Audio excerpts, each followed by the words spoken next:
Ah, a visitor. Welcome. Come in, come in. Please, drop your pack, take off your cloak. You look like you've had a long journey. Yes, yes, have a seat, please, I insist. Can I get you anything? A drink, perhaps? No? Well, just let me know then. I don't get many visitors out here, as you can imagine, but you've caught me at a good moment, so what can I do for you? You need a smith, and we're told the finest in the land lives here? Well, I would hardly call myself the finest, but I am skilled, and more than willing to look into any problem a client might ask me to solve. You look confused. Where is my forge? Oh, I see now. That darn old title. When you were in need of a smith, and were in turn recommended my services, were you ever told what kind of smith I am? I thought not. You were just told that down in the Paracape Mountains, 2 ridges south of Mount Hashlam, you'd find a pine clearing wherein the greatest smith in the land lives. Is that right? While I am adequately skilled in the use of a hammer and tongs, or the chisel and the file, there are many, many smiths in countries both near and far who can shape metal the traditional method far better than I. I'm sure most journeymen could hammer out a better blade or hook or spade than myself. Then what kind of smith am I? Well, dear, I'm a witch-smith. That's right. I don't need a forge, because I shape my crafts with magic. Every bar of stock, every pane of glass, every gem, and every string. In truth, the smith is a poor name for what I am. It was a bit of marketing, if you will. I've since come to regret it. All I really am is a craftsman, not an alchemist, not a jeweler, not a smith. At least, not specifically. I make things that people need, that people want, and really anything people ask me to. And due to my methods, I can usually make things that others can't, or I can make them in ways that others can't. I'll take it by your expression that you haven't encountered many magic users, have you? I figured as much. You all get that gleam of wonder in your eyes, and as much as magic isn't everything the stories hold it to be, it's hard to blame you. How does it work? My magic? Well, I'm no professor, but there are many forms of magic, many disciplines, if you will. I'm sure you heard of some. Throwing balls of fire, reading minds, speaking with animals, control of the winds and rain. There is truly very little limit on what magic can do, beyond the talent of the user and the energy they have at their disposal. It's all magic truly is, the manipulation of energy. It simply manifests in different ways.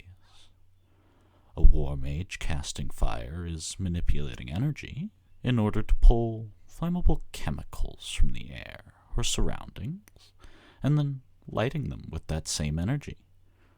Or they're simply projecting that energy as heat itself. Even mind readers and empaths are doing so, just in a more subtle way, using it to examine the chemicals and movements of the mind, and to interpret what they see. It's all just variations on the same basic skill.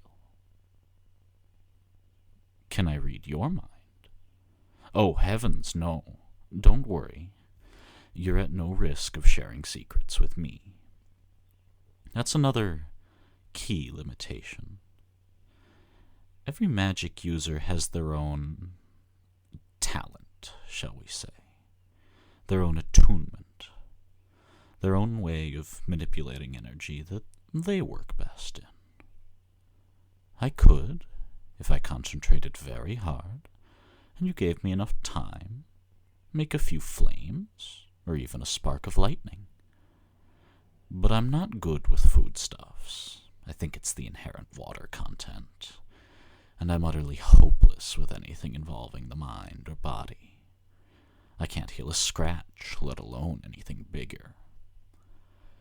I am better at telekinesis than many others I know, at least with objects of my medium.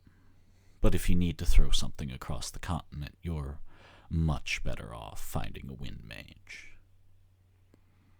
There are those who are more general practitioners of the arcane, those who can dabble in multiple disciplines, but they often find they're able to do so at the cost of a higher skill in any one broad category of magic. My own talents are somewhat niche. I can manipulate the particles in an object, change its form and shape and properties. This is what makes me different from an ordinary smith.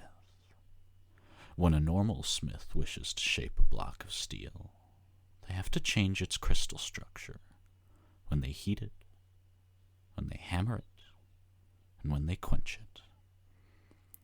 And even the very finest masters of their art don't have full control over that process. But I do. I can take a piece of steel and form it into any shape you desire, and then shape its crystal structure to give it any properties you wish. I can make the strongest steel in the world, or the most flexible spring. I can make a pane of glass that won't shatter if you drop it, or I can form an emerald into a perfect sphere. And I'm not just limited to metals and stones and crystals. I can form a leather bag with no stitches, and I can make a piece of linen with a weave so tight you could carry water in it for a day and not have it seep through. And scale is no issue either. I once made a door for a dwarven king so tall 3 dragons could stand upright on top of each other and not hit the top one's horns. And I once made a pair of scissors the size of a grain of sand for a particularly tiny pixie. And even for objects of a more mundane nature, I can work in numbers and precision that no one else can match. I could make you 1,000, 10,000 barrels, and were you to measure all of them in every detail, they would be exactly the same.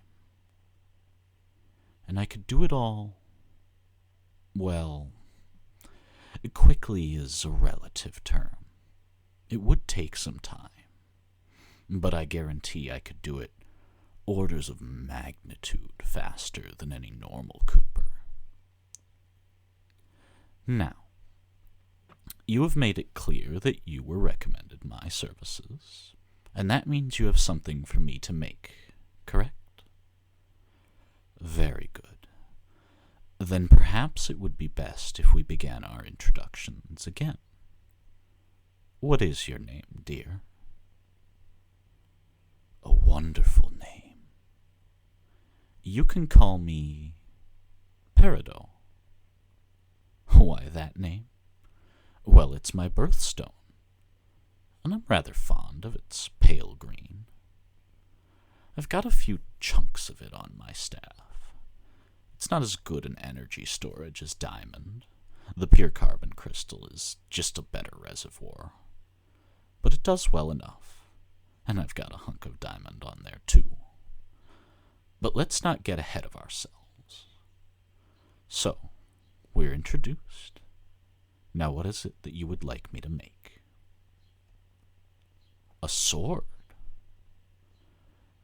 Now, don't take this question as hesitance.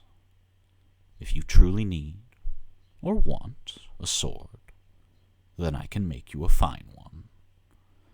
I have made many before, and I will likely make many again. But, if I may ask, why do you need a sword? I only ask because, while I am a craftsman, I'm also a problem solver, at least as long as the problems can be solved by what I make. If you could tell me what problem you are trying to solve with a sword, it may help me determine what kind of sword to make, or even, perhaps, to offer an alternative solution. You need to kill a dragon. Well, that is certainly a task requiring a good blade. That is, if you chose to use a sword. However, a sword may not be your best choice. Well, you see, plenty of swords have been used to slay dragons, but it is often out of necessity. The slayers were knights, kings, or chosen ones using an ancient blade from an order of monks. They had more slaying to do than just dragons, and a sword was what they had to do it with. The sword is a versatile tool, but by that nature, it is not always the best tool. Slaying a dragon with a sword means you must get very close indeed, and that is always a great risk to yourself. So perhaps we might consider alternatives? A pike gives better reach, but they are rather unwieldy and impossible to sneak with. If the dragon wakes up before you're ready, it won't end well. Arrows usually bounce right off a dragon's scales, but I could make a crossbow powerful enough to send the proper bolt through even the thickest hide. But the size of it that I would need to make it in order to absorb the recoil would make it more akin to a siege piece than a crossbow. Hardly practical to set up in front of a dragon's lair. And besides, the windlass I'd need to give you to draw the thing would take 10 minutes to finish. No, not practical at all. Poison could work, but then that's well outside my expertise. And then how to administer it, and then how to escape.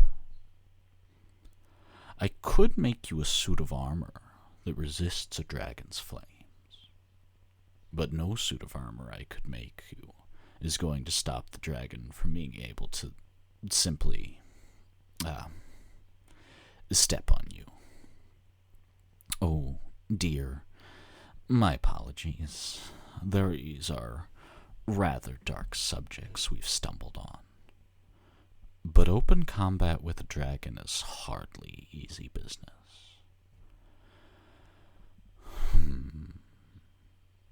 There are options, but they all have their flaws. And if you don't mind me being blunt, you look ready to break into tears every time I even say the word dragon. No, it's all right.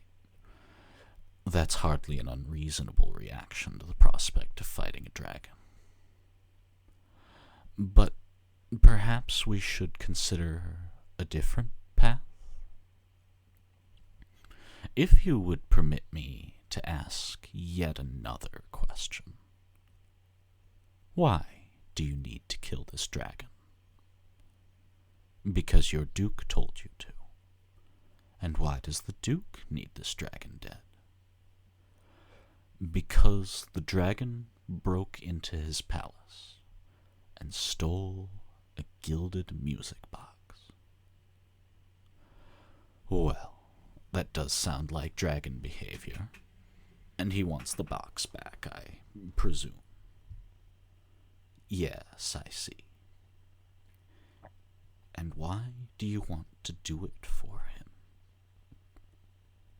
Because he offered you gold, and because if you don't, he'll raise the taxes in the duchy to pay for a new one. Yes, that would sound like typical noble behavior. I suppose not everyone can be a King Lancioc. Hang on. I didn't even ask. What duchy are you from? The Grand Duchy of Hardingrass. But that's up in the kingdom of Ramawal. Pray tell, when the Duke charged you with slaying this dragon, did he happen to say where its lair was? Oh. Oh dear me. That is quite a coincidence. Why? Well, I journeyed there a few years back, looking for work, and, well, I may know your dragon. Yes, it couldn't be any other. And from what you've told me, well, Ashkelon wouldn't be stealing from your Duke if the Duke didn't deserve it. Yes, that is his name, Ashkelon. I've crafted items for him before, several things, in fact. What things? Well, a mattress, for one. He was tired of sleeping on a stone floor, but where was he going to find a dragon-sized mattress? I made him that, and I made him 2 statues of himself in perfect likeness, one in gold and one in silver, that vain old drake. Why would a dragon need a mattress? Well, yes, there are plenty of dragons who sleep on their hoards, but Ashkelon doesn't hoard gold for the sake of it. He's more collector than hoarder. It's high praise to whoever made that music box that he deemed it worthy of a place in his hoard. Well, this changes everything. How? Well, because Ashkelon is many things. Vain, arrogant, and quick to anger at a slight. But he is also a dragon of honor, and he has a sense of justice. If you go to him, openly and honestly, and explain your situation, I do believe that he would be willing to trade for the music box. Trade for what? Well, that's where I come in. I can make you another music box. And having worked for him before, I know his preferences. Besides, if you mention that I made the box, I have little doubt he'd trade for it in a heartbeat. Is this acceptable to you? Excellent. Now, before we begin, I do have to bring up the unfortunate matter of payment. Yes, I know, after all that, I do hate to ask. But materials aren't free, and a witch has to eat. The carter who brings me supplies charges a high fee for coming all the way out here. Then why do I live so far away? Because of the magic, dear. When you were walking up here, did you feel anything different in the air? The dirt, the water. Magic may be the manipulation of energy, but there is more than one kind of energy. It is poorly understood, I admit, and I'm no arcane scholar, but there is a second energy, which is known simply as magic. What everyone does agree on is that it comes from the Earth, from the core of the planet, perhaps, or maybe elsewhere beneath us, and it flows like water upwards till it breaches the surface, either where someone has made a hole for it, or where it naturally erodes out. This is one of those places. Have you ever wondered why witches live deep in the woods and wizards build their towers on the top of mountains? Magic users are drawn to these places. They make casting easier in every way. I found this ridge in my travels, and while I can still work magic when I'm away from home, if the item to be made can be carried, it's infinitely easier here. Speaking of which, will I be making your item? Thank you, dear. Again, I hate to have to ask for it, but at least your Duke was smart enough to give you cash for equipment, and he won't need to know that we're beating swords to music boxes. Just let me get my staff here. Yes, it is a little unorthodox having a metal staff, but it suits my particular talents. It's made of a particularly light metal called alumine. Very rare stuff, that. Just do be cautious as I'm using it. The end is sharp, and I'd hate to catch you on it. Why have a staff that doubles as a billhook? Well, dear, like I said, I've traveled a lot, and every path in the world carries dangers. It's best to be prepared for them. There's a reason this part's made of steel. Now let's see here. Do you have a favorite song? Ah, that is a good one. Haven't heard that in a while. Then let's get the drum made first. A bit of copper, and there we go. And how would that go? Da, da, da, da. There we go. Oh yes, I do work rather quickly. Once I've figured out what I'm doing, bringing it all together can be relatively swift. Now we'll need a frame for the drum, and then a set of fingers for it to pluck. Yes, that should do it. Now for the gearing. There we are. Could you grab that case on the shelf? Yes, the one in mahogany. Thank you, dear. I rarely get my tolerances wrong, but it never hurts to check. All right, those are good. Now we need a spring. And this one won't wear out quickly either. That should do it for the mechanism. Now we just need a box for this music box. Gold is a given, but I have this lovely pair of rubies. And oh yes, we can do that. And yes, now when he cranks it in the sun, the gems will glimmer.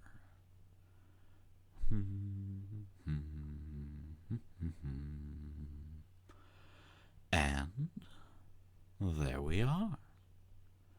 Let me just wrap that up for you. I'd hate to see it get scratched on your journey back.